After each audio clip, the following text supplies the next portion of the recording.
Well, yes, there's been some dramatic scenes right across Denbighshire and parts of Conwy. Here on this Glasdeer, the new estate in Ruthin, you can see the fire crews are pumping away the water that's been here since the early hours of this morning. And let me just show you the scene behind me. You can see the estate still practically underwater. You have cars and homes really caught up in a big downpour since about 6 o'clock this morning. All the residents have either moved out, gone to friends or relatives' houses, or gone to the leisure centre in the town where they'll be cared for by the Red Cross. But it's not just here. As you said, St Asaph were also preparing for the worst last night when the floods that we'd all been fearing finally arrived.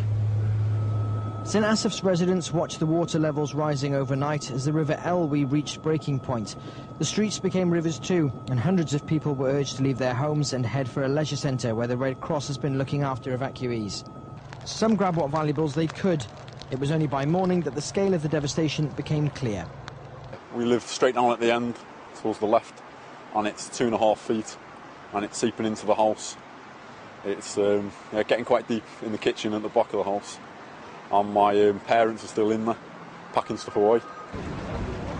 10 miles away in Ruthin, the Glasdeer estate had a rude awakening as water poured into homes from around 6 this morning.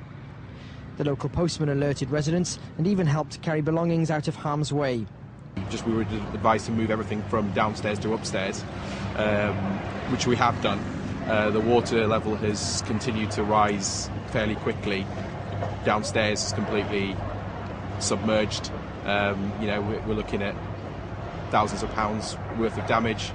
Before long, those who could walk fled their homes, carrying everything from suitcases to pets. Most of the recently built homes here have been inundated with water. The victims asking why flood defences seem to have offered little resistance. Well, of course, the water levels on this estate now are beginning to subside, but I've been into a couple of houses today where there are literally feet of water in people's living rooms. Despite that, they've tried to salvage what they can by taking things upstairs or putting them on kitchen tables, things like that.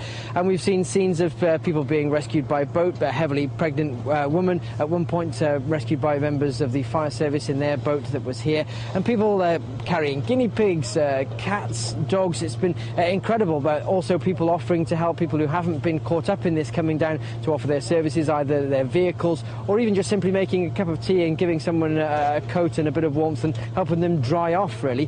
The big question now is, of course, where is this heading next? Rhuddlan in Denbighshire is now feeling the force of the floodwater. There, the River Clwyd is threatening to breach its banks, and people there, around about 20 people or so, are currently being moved for precautionary reasons to a place of safety.